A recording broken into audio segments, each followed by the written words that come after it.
Welcome everybody here to the Innovation Zone at NBAA-BACE. Climbing fast is the motto here, and I think we'll jump right into this topic with a discussion about eVTOLs and the promise of eVTOL as a technology. I'm super excited to have a fantastic panel here of people who really know what they're talking about. We got Arel, who really runs the operation over at the FAA and is the core leader there. Thanks for joining us. Dalton, head of partnerships at Wisk, the Boeing-owned eVTOL player. We got Elwell, who is representing Joby, but has a long history in this industry, including with the FAA. So thank you for joining us. And last but not least, Reinhardt with Volocopter, the cool aircraft you hopefully have seen flying around Las Vegas. And you haven't, Oliver, you should tell us where we can see it. So with that, we're going to spend the next hour or so talking about eVTOL. What does it mean for the business aviation industry, and when do we expect it? So let me get started with a simple question to our panelists here, which is, where are you on your journey? What does your organization do? And what is it that you're working on? And we'll start at the far end with Oliver. You want to kick us off? Sure, happy to kick it off.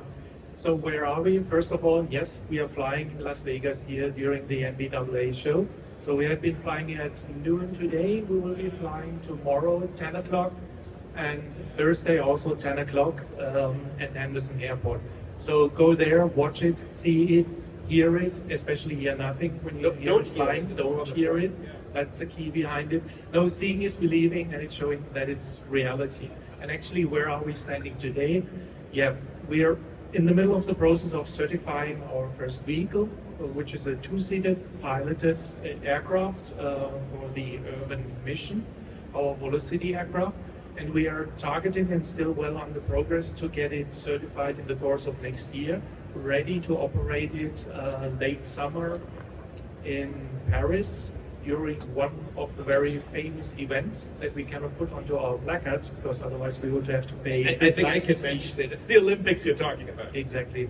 And the plan is clearly there not to be there and fly just for the event. It's really the beginning of the continuous commercial operation of this type of vehicle in that city. Right away followed then by a start of the operations in Rome. After that, heading over towards the Asian region, the World Expo, Osaka 2025, where we'll be flying then as well commercially, going to Neom, Saudi Arabia, the new futuristic city, and that's why we are here in the US right now. We are checking out to see where we are going to the US, as our type certificate validation with the US through the FAA is well progressing as well. Thank you for that, Oliver. Dan, tell us a bit about not only how you see the industry, but what Joby is up to. The way I see the industry is the way the panelists see it. We're going to get flying, hopefully, here at 26, and then we'll be doing commercial operations all around the world by 28. Joby's been at this quite a long time. Over 10 years, we've been flying full-scale models since 2017. Joby's flown over 30,000 miles, and most of the sorties, the vast majority of the sorties that it's been conducting have been remotely operated. Although Joby plans to go into service with a pilot and 4 passengers, we just last month or so ago, we delivered our first production aircraft to the U.S. Air Force, and it was received at Edwards Air Force Base a couple weeks ago. We have contract with the Air Force, and we continue to the crawl, walk, run model, right? Not even a month ago, we made the announcement in Dayton, Ohio, of opening our breaking ground on our first manufacturing plant. So it's happening, it's becoming a reality, and I just think as an industry, we have regulatory hurdles to get over, right? We need to get past those so that we can really demonstrate to the public, the global flying public, what eVTOLs are all about. Thank you for that. The other Dan, tell us a bit about Wisk and where you are in the journey. Well, this Dan says all the smart things, so it's nice being in the line of sight. So for Wisk, we're actually developing the world's first fully autonomous air taxi. You may have seen it. It's a giant yellow airplane at the front door. So if you haven't seen it yet, happy to take you by.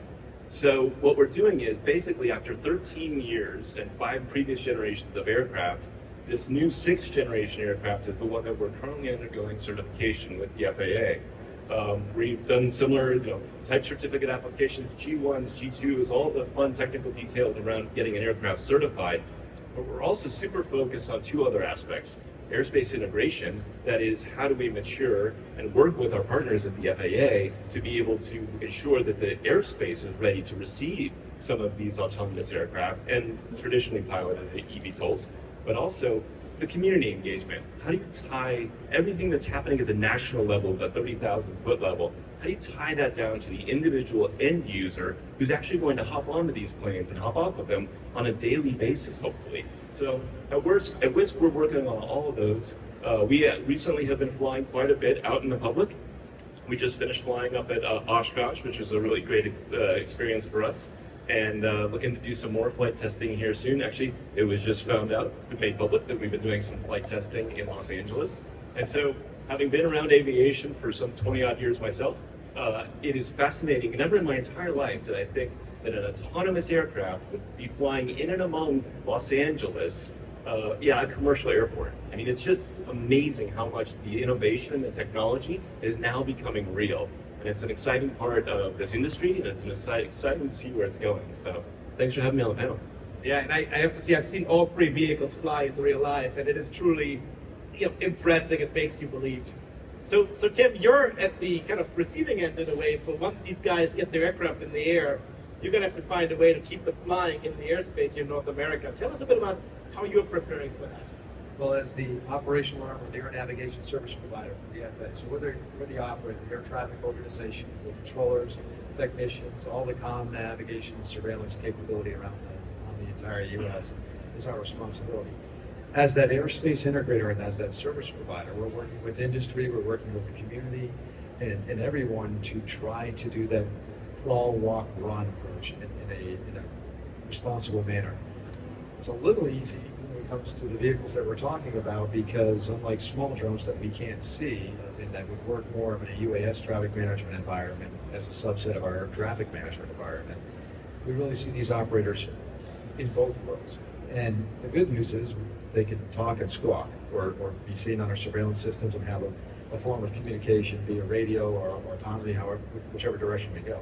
So we're ready to take that operation and integrate it today. As soon as they're ready to fly, as they get past the regulatory hurdles and requirements that they need to meet, we're ready to start integrating. Most of the areas where there's demand for this type of service are in an urban environment. It's mostly controlled airspace, and we have procedurally deconflicted helicopter routes. I know they're a little different than helicopters, but we have everything from eVTOLs right now in the military osprey to current helicopters utilizing those routes and integrating with the traffic. So again, in the beginning, with the first few operators, we think we're ready there and ready to work together. And the big thing is coordinating early, getting ready for where they want to operate, and really figuring out where there's a viable business model for them and an ability to integrate safely into our current aircraft. Right, that sounds like an incredibly exciting future, and only a year, maybe 2 or 3 away. But there's got to be some real challenges along the way, and I would love you guys to talk a bit about those. I'll give a few ideas what we could talk about. We could talk about regulation and how we get there. We could talk about public acceptance. We could talk about infrastructure on the ground. So, pick your topic, but let's get started just unpacking some of those things that need to go right in the next, call it 2 or 3 years for this vision to come true. Who wants to take a step? Oliver. I can take a step on that. Well, it's like always, the devil is in the details. And that's also one of the things that we learned. I mean, most of the companies are already, or all of our companies are already in the business since quite a while. We started back in 2011. We're flying. The first thing that looked like an aircraft in 2013 was 2017. I think it was flying here in the halls at the CES and flying manned since 2016. But even with all these steps, now that we're coming close to the real certification, close to the rollout in the first cities, we start to understand where the devil is in the details. And what are those elements?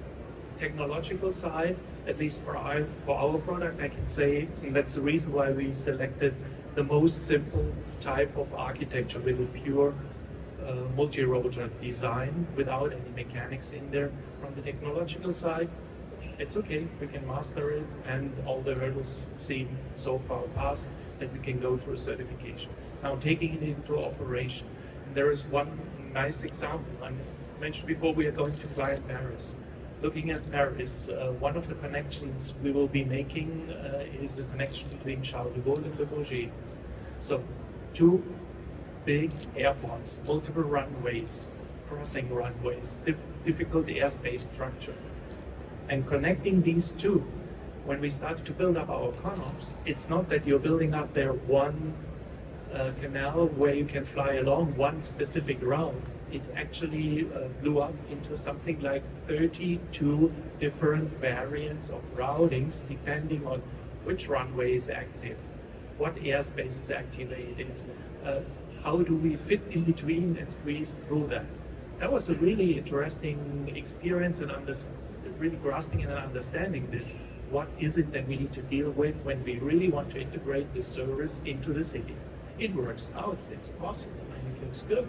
And it's just really an element that is taking some time.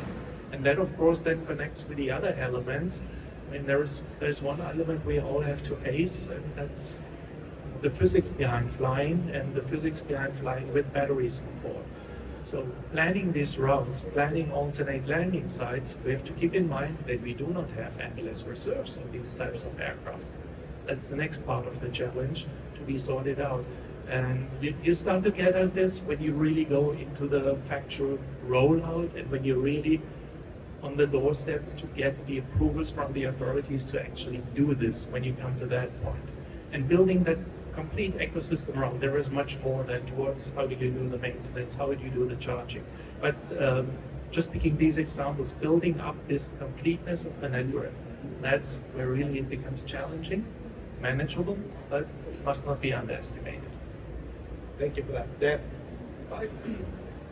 You mentioned a couple, and most of, I guess, the big ones.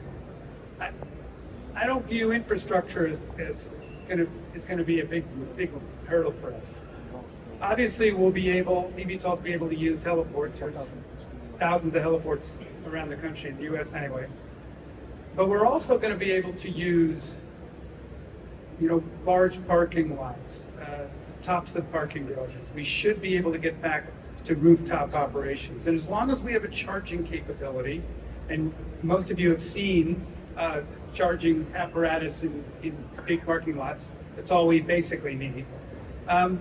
There's even talk of, there's acres of open space in big exit clover leaves on highways. The concept of putting them there because they're right in the middle of little turnouts, because we're going to be multimodal, right? We're going to have these on-demand eVTOL aircraft, and you're going to be able to get on your app on your phone to call to the place you want to go.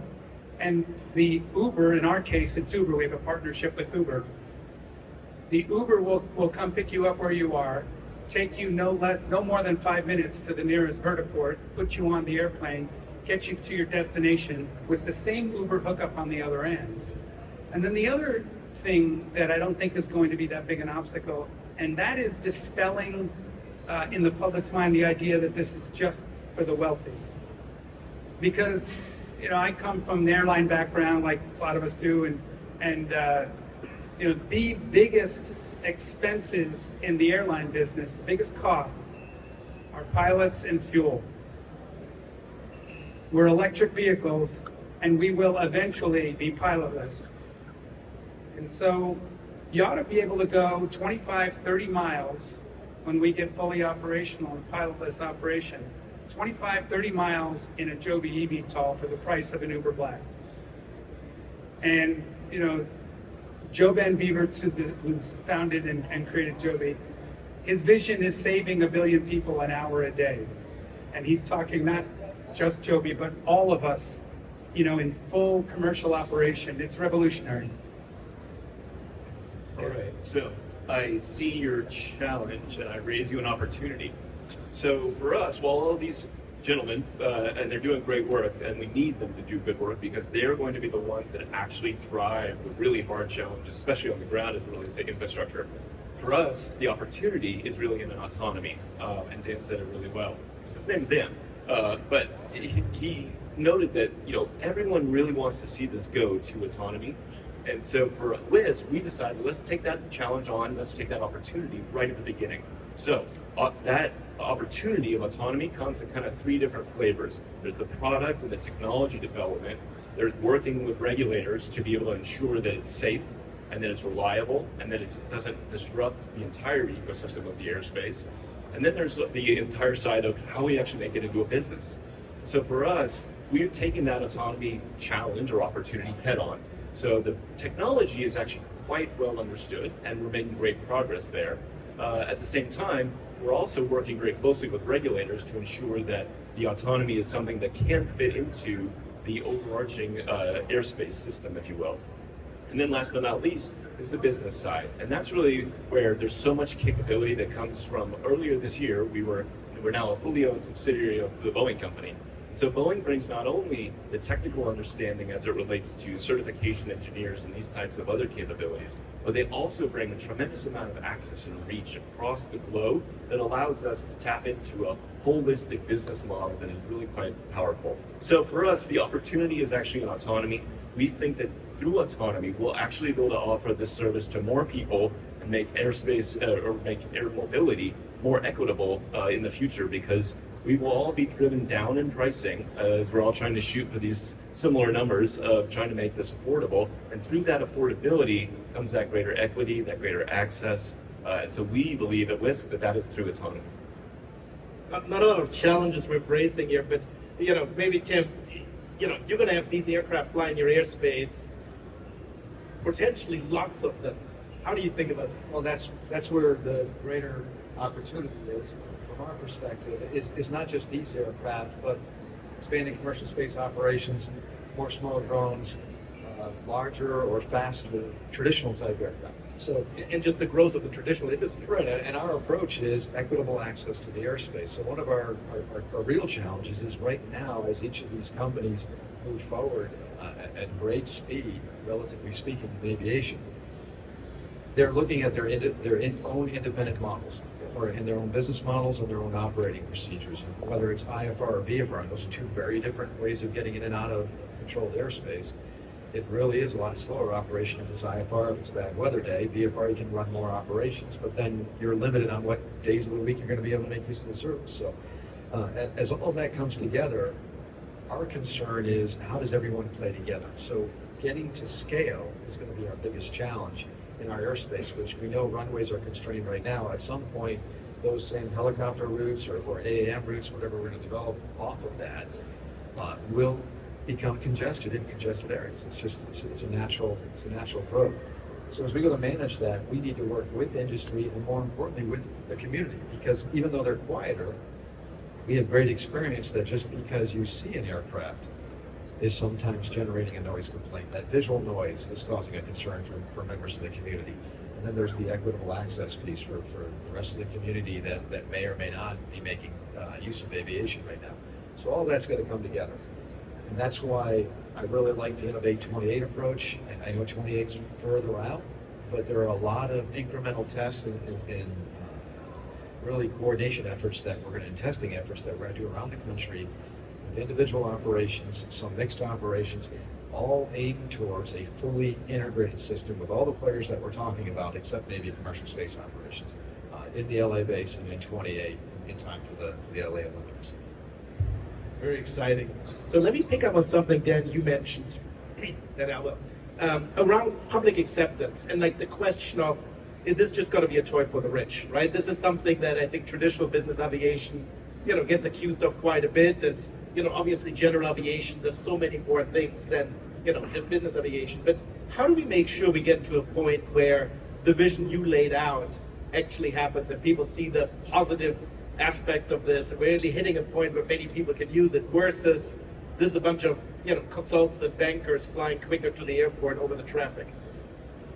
Well, we have to prove the concept, right? I mean, we have to figure out, and I believe we have as an industry, and Joby in particular, figure out how to do on-demand short-haul flying between points that are either prohibitive to do in any other mode of transportation or a lot quicker, right? So if you think about any, large metropolitan area, I'll pick one. You want to get from San Francisco, let's say, down to the San Jose area, or out to Santa Cruz or Santa Clara. If you do that in the middle of the day, in any mode other than, your own private airplane, it's going to take you anywhere from an hour, 20 minutes. But if you, and this is what we're banking on, you hail a Joby eVTOL from just off San Francisco airport to Santa Cruz, you'll get there in 15 minutes. And again, the model is to get you there with a full aircraft with 4 passengers and a pilot, a little bit more, or at the price of Uber Black for the same distance. Now, I think that's going to be very, very attractive for people who live in these very dense areas. And maybe there'll be people who think, this is much more sustainable for me. I'm going to pay a little bit more than I might on transit or in my own car, but I'm doing my contribution, right, for a cleaner trip. So I think the model's there.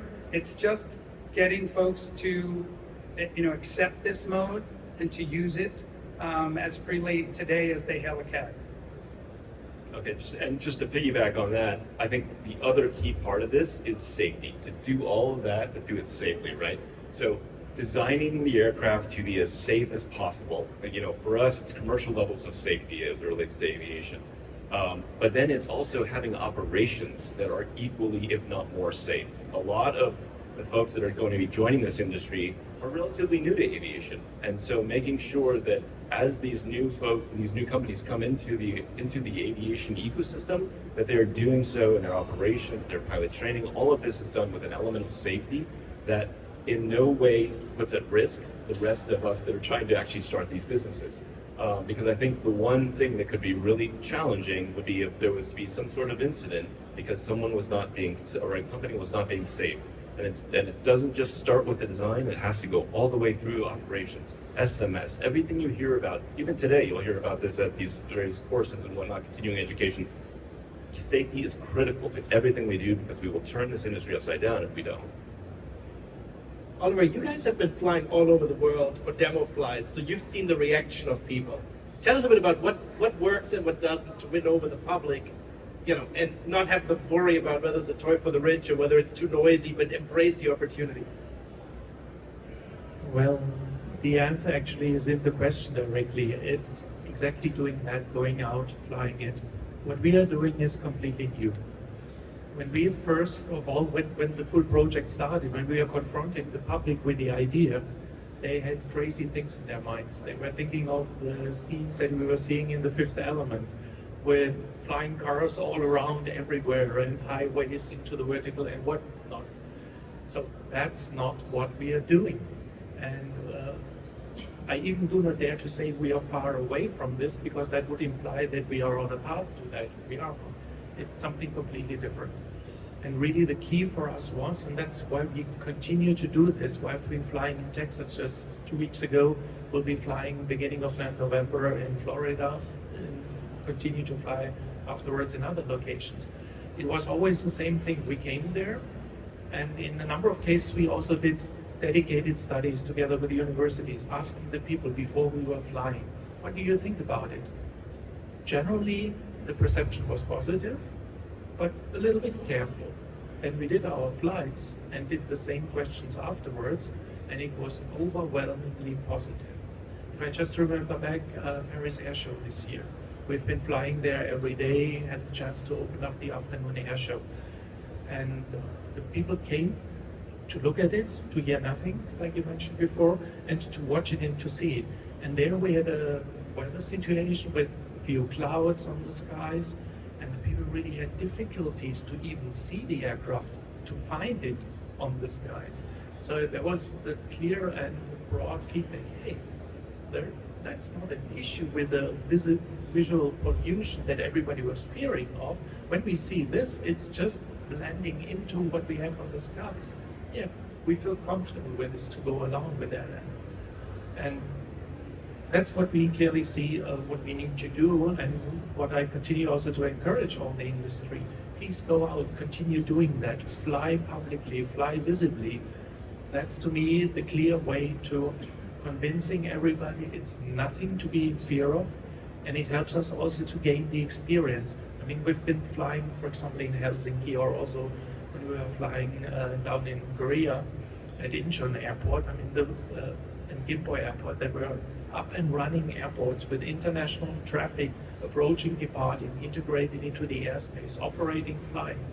We did this to learn and train together also with the air traffic managers. How do we best fit this into the system?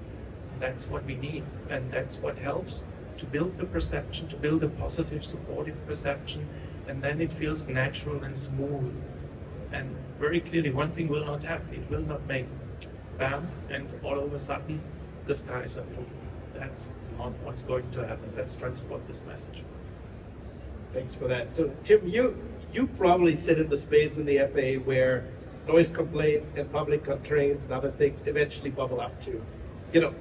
If you look at kind of your experience with some of that, and the public engagement as you're kind of delivering air traffic today, what kind of opportunities do you see with these new modes, and what kind of warnings do you have for us as an industry so that we get this right with the public? Well, I think it's about achieving a balance. First of all, safety. I can't echo what Dan said, what Dan number one said. Enough that the industry has to approach this in a very safe manner, because you don't want to erode that public trust. And then that next stage of public trust is, are you a responsible member of the community, and where do you operate? How do you operate? So as we're working, we're limited with fixed wing or traditional operations for what they can do physically off of a particular surface in an airport. We have new opportunities with these vehicles to fly different flight profiles, ones that'll be a little more willing to be flexible getting in and out of it. It might not be the most efficient route, but it might be the route that doesn't get you zoned out of existence. So it really becomes important that you work with the airspace operator, with the community, to figure out not only the best place to land and take off from, but how you get from point A to point B, at what altitudes, and in what manner you operate those aircraft. And again, as we go to balance that with efficiency and keeping everyone safe, that's really our chief concern.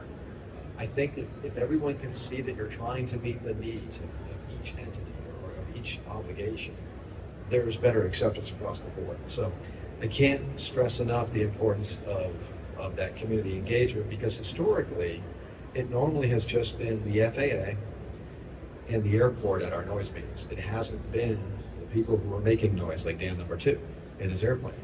However, the big change that I see in this community that's gathered here is there's a willingness to engage the community, tell them about the benefits of these types of operations, the sustainability of it, and really the overall just better futuristic provision of services around that whole transmodal picture for a metropolitan area and further up.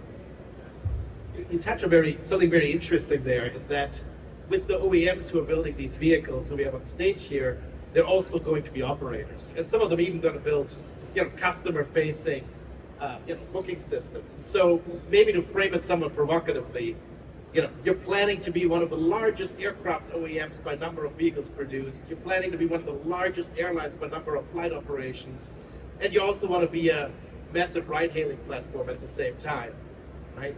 Tell us a bit about why does that make sense to do all of this, and what are some of the synergies, and what will that unfold into?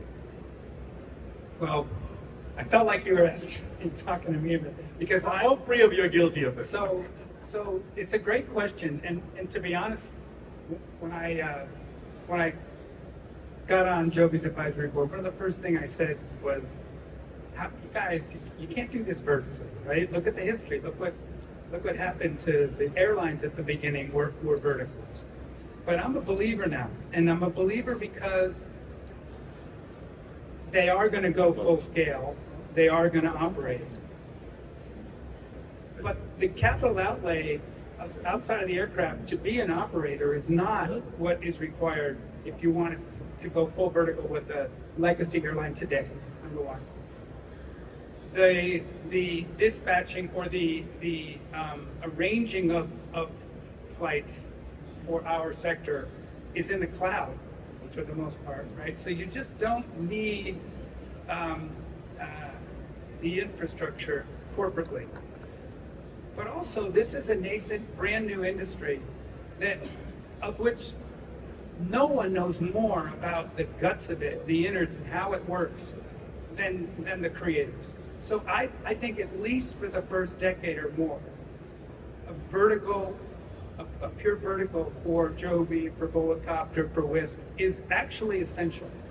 And I know Joby doesn't want to make these aircraft and then hand them to an operator who doesn't have the current history and what this is all about. So I think sometime in the future we'll see more of that, but not to start with. So you summarized pretty well the picture of how to start from, and also on a very personal note, one of the key reasons why I'm with Volocopter is, as when I got first in contact with them, I understood they are looking at it holistically in full vertical, and that was the point for me to say, yes, I can trust in that project, I can believe in that, because it's not about just building another fancy aircraft and then hoping that the world was just waiting for it. There have been so many failures of that in the aviation history, unfortunately. So in this case, doing something completely new, there is no real other chance than to go in yourself to start up with it. But we're taking there also already certain other terms. I mean, you've seen it, we're starting to sell also some of the aircrafts to other operators, be it, for example, HEMS operators and emergency medical services, like in Germany with the ADAC, or then also with other helicopter operators we are speaking of that are interested to go into that area. What does it mean? It means, yes, we will be starting with our own operations in the beginning, but as soon as we are leaving our home territory, we anyhow will be limited somewhat to do it on our own. We can operate as a European company within Europe, but when we go abroad, outside of Europe, we have ownership restrictions on the airline, so we need to partner up with somebody. We need to get somebody on board, and then the next step towards having a third party then operating is not that far. So from that end, we need to look into both of the variants, and that's what we are building up. But first of all, we will be doing it ourselves in our own territory to gain the first operational experience, and this will then start to transport. Maybe just another word on the digital platforms. Exactly like you said, then it's in the cloud, so it's significantly easier to handle and to manage. But the beauty of our systems is our aircraft, they are fully electric. There is nearly no mechanics on board, depending on the different designs. So we have all the data available. That means a digital platform is also perfect for us to manage all the operations, to manage all the maintenance, predictive maintenance, collection of all the operational data. So when you have this kind of system already built up, that's a rather minor step then to enhance it with a customer interface and do also the flight handling towards the customer with it. As the internal flight handling within the airline, they're anyhow doing with that system. For us, at Wisk, I think, so it's everything that these guys said and more. I think the value proposition to partners is actually huge. So we are basically providing mobility as a service, which means that for our partners, they, through just a contract, they can actually have this service available to their end user and their customers, versus a asset-heavy owning aircraft, having to drive maintenance, building out entire workforces to maintenance those aircraft, to service those aircraft. So for us, it's actually that turnkey solution that we provide to partners that is fully autonomous that really drives that value prop that most of our partners are really excited about. Spoken like a true head of partnerships. So I want to pick up on Volo IQ, the digital systems you just mentioned. Volocopter's built out Volo IQ for that. And I think advanced air mobility, urban air mobility, eVTOLs provides this great platform to do some leapfrogging when it comes to technology, right? And I think that is true in the airspace, where next gen has been moving forward, but probably a bit slower than many people had hoped. But now we have the opportunity to talk about things like digital flight rules. How do we really do deconfliction strategically and tactically using technology? How might we eventually get off VHF frequencies? So, Tim, not to put you on the spot, but as you think about, what this technology might bring, what are the things you're excited about and changes that might come from a whole new different way to engage in the airspace? Well, for a lot of different reasons that we won't get into, we've done some great things in our next gen, right? We're next gen's now gen. Most of the equipment, the backbone of it's been deployed. We have a lot of automation. We have datacom. We're communicating right digitally between the controller and the flight deck and exchanging information. A lot of the emphasis in those efforts have really been around improving the efficiency and to some degree the safety of our traditional operations. The problem is based on our current funding construct, an increase in cost and quite frankly not being able to turn off a lot of our legacy things because as someone tried to say that to me one time, a board member here, that, hey, you guys are slow, I can do all this wonderful smart banking on my smartphone now. And my response was, I still have to talk to not only a flip phone and a smartphone, I've got to talk teletype, right? So we're having to provide services for everything from the Piper Cub to the most advanced platform. So in a way, because of our funding construct and as you try to deploy things, we're getting further and further behind on the commitments that we quite frankly made 5 to 8 years ago. So the reality is that I think it's time for us to have a conversation with the community, and we've started to do this through the Next Gen Advisory Committee and other forums. It's time to focus on getting a few things across the finish line, get a few more safety tools out there to address some risks that we see emerging in the system, and then hit the reset button, or in a way, skip a generation. Because it's time to take a step back and not just meet with traditional aircraft operators in one forum, meet with space in another forum, and yet meet with drone operators or AM in a different forum. It's time to hit the reset button, bring all of the collective community together and say, okay, here's the state of the NAS. These are all the interests that want to come in. What tools do we need to enable or get out there to enable the better integrated operation that addresses all of those types of operations? So unfortunately, we're focused on this backlog of, quite frankly, traditional operations, and it's time to hit the reset button. Thank you for that. So maybe to the 3 OEMs here, what are the technologies you're excited about when you think about operating? Like what is MotoIQ enabled? What are some of the other systems enabled that are truly kind of next generation technology? Dan, get us started. Yeah, so I just want to piggyback off of what Tim was saying. So, imagine, for just an easy $1 billion, which is what I think most consulting firms will tell you is what it costs to design a clean sheet aircraft of our size, of most of our sizes, about $1 billion. The cool thing about a clean sheet aircraft is that you can actually design in all of the great vision that Next Gen had at its inception and beyond. So we're very excited to see Next Gen have all of those unlocks to come to fruition because that's just the beginning. We think that's truly just the beginning of where these technologies could actually take us. As it relates to autonomy, for us, autonomy is going to start relatively predictable. I like to tell controllers it'll be the most boring thing that goes back and forth across your screen because it's just going to go back and forth in a straight line. It'll be like Pong. So that is what they like. They like boring, they like predictable. And that is how we see the beginning of autonomy. So then things like CPDLC, so controller, pilot, data link communications.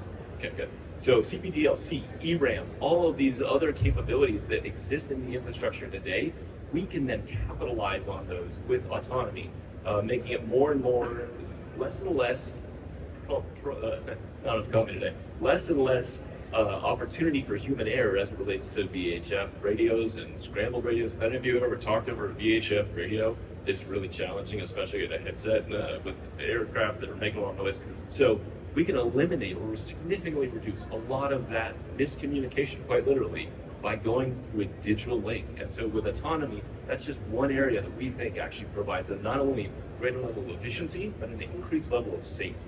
So, Did you want to add something, I think? Well, yeah, we are not yet that far on the stage of the autonomy, but I think a number of elements will overlap. First of all, Tim, I really like your notion of jumping one step, going one step further than, and really,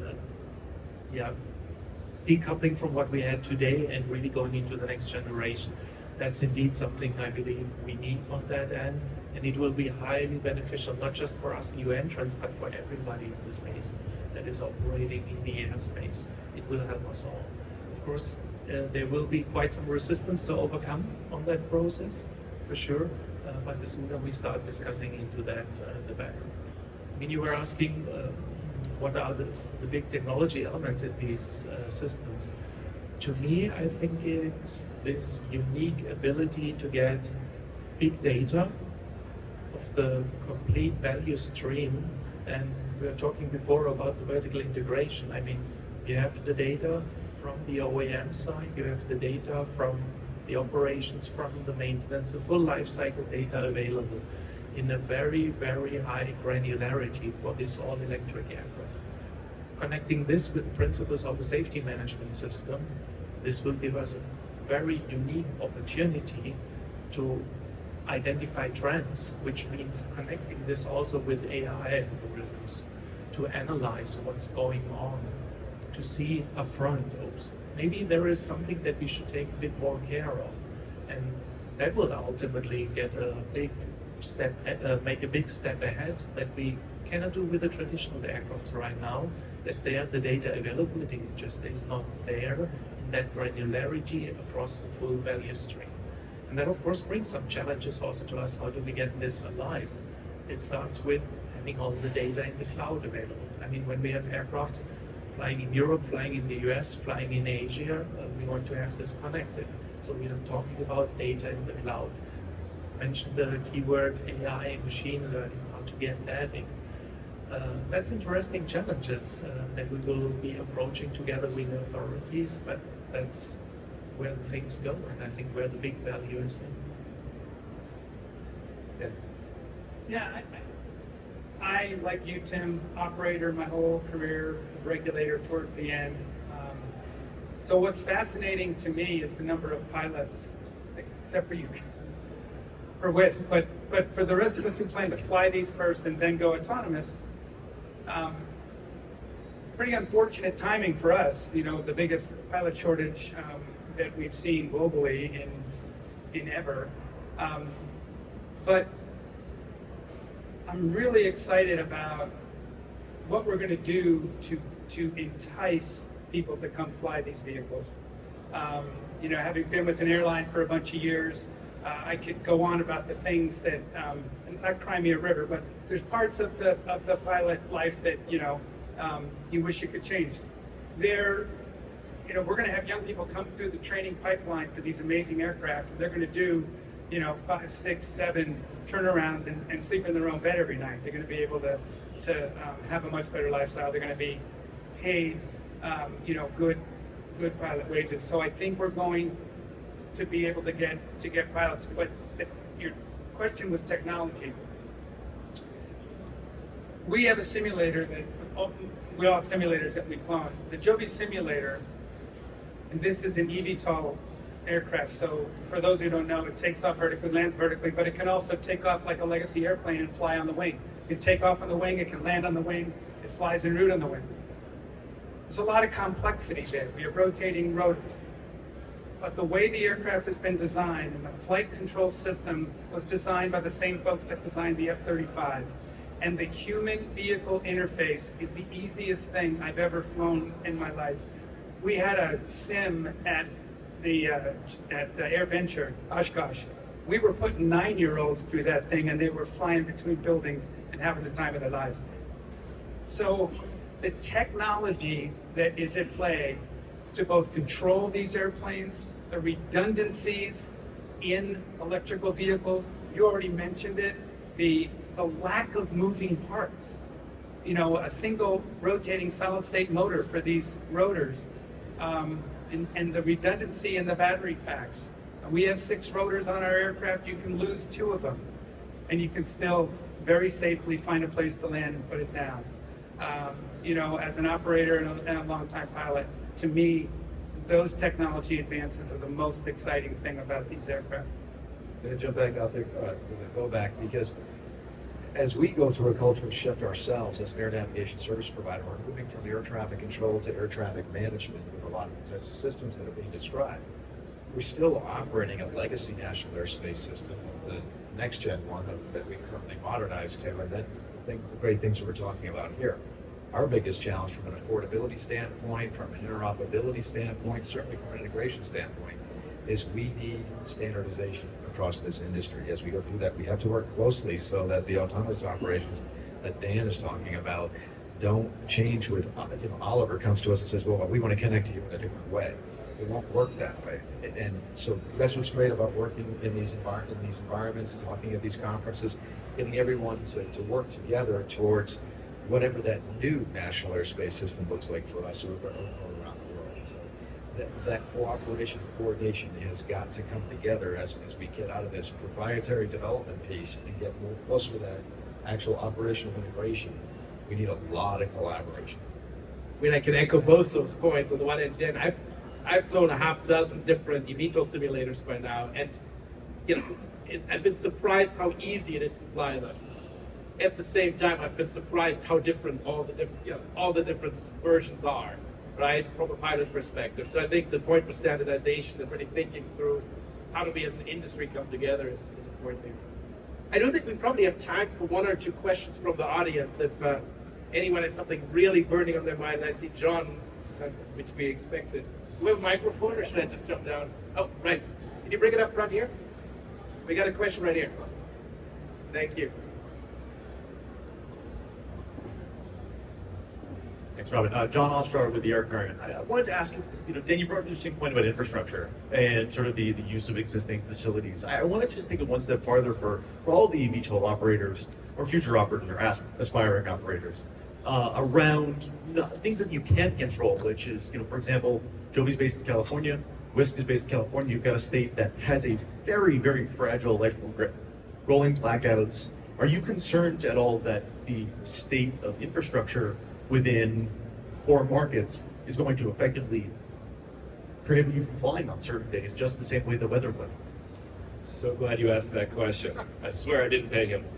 So let's take California, for example, SB 800. So that is an example of this bill that was passed in California just a week or so ago allows the state to create an organization that actually now looks at how do we get the state ready to launch these eVTOL services. And in that conversation is absolutely, it's part of that of how do we make sure the grid is ready for this? Do we make island grids, microgrids? Are there other forms of generation we need to bring on to be able to ensure that we as the ground community are ready to receive these aircraft once we get them type certificated and all the airspace integration stuff's figured out. So there's a number of states right now, so California, Arizona, Texas, I think Utah has one as well, all kind of building out these kind of industry-informed councils, if you will, and absolutely power and electricity is a key part of that. So from our perspective, no, I mean, to Oliver's earlier point, the skies will not darken with eVTOLs in the first few years. And so that actually gives us a little bit of a leg up on the power issue.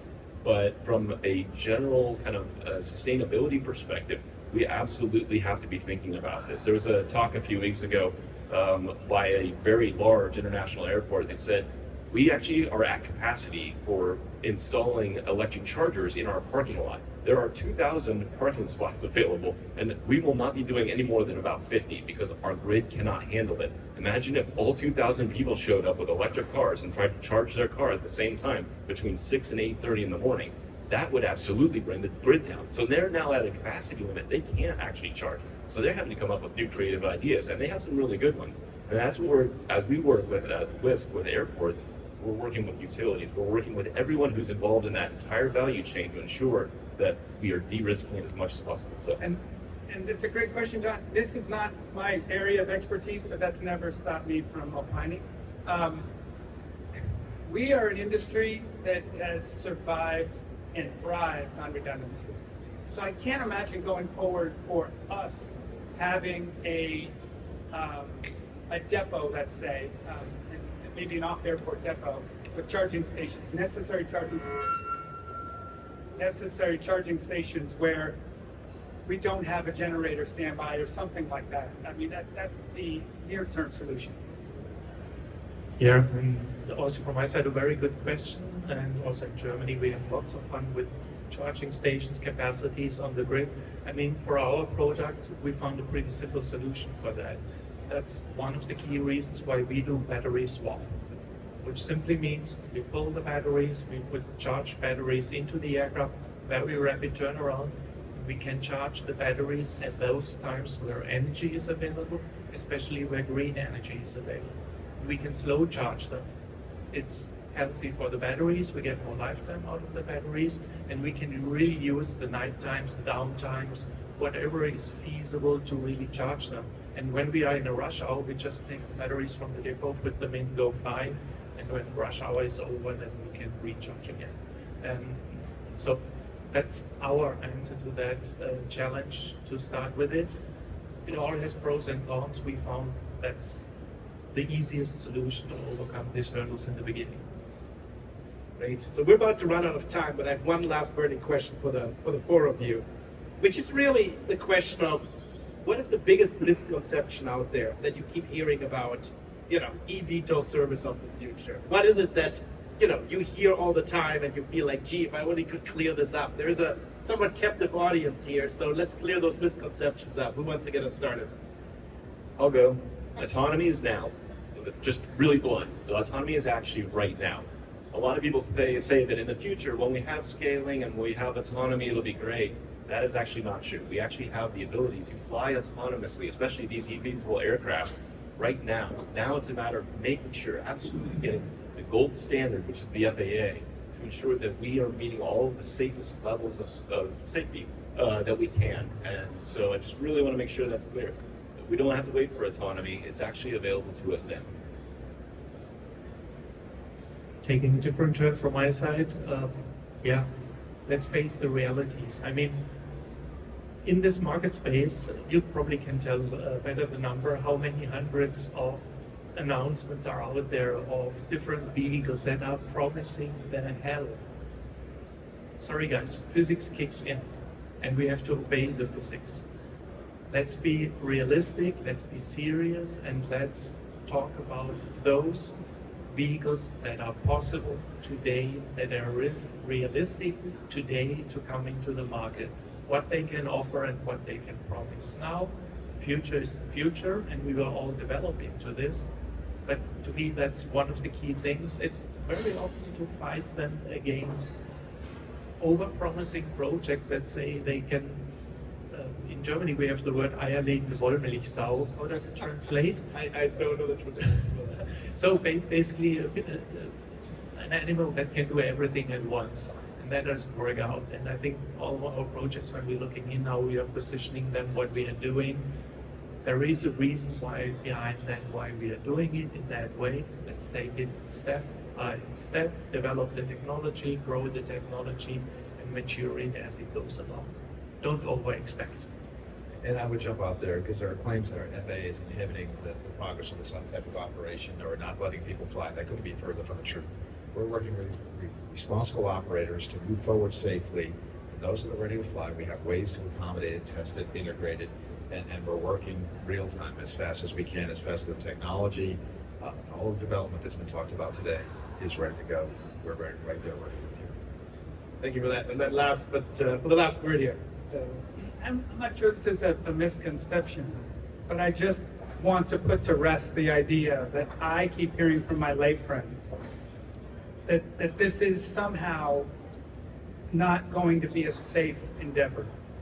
And I know I speak for everybody in the eVTOL industry when I say I've never been more sure of methodical, meticulous attention to safety as I see in this industry. And so, my plea to the traveling public is, when this is ready to go, and Tim and the rest of FAA certify these vehicles as safe to fly, they are going to be every bit as safe to climb into and fly, if not safer, than the airlines you get on and you fly today without a second thought. Well, thank you so much, NBAA, for hosting this great panel. Thank you, panelists. This was a wonderful discussion. I learned a lot. Thank you for the audience for joining us for this conversation.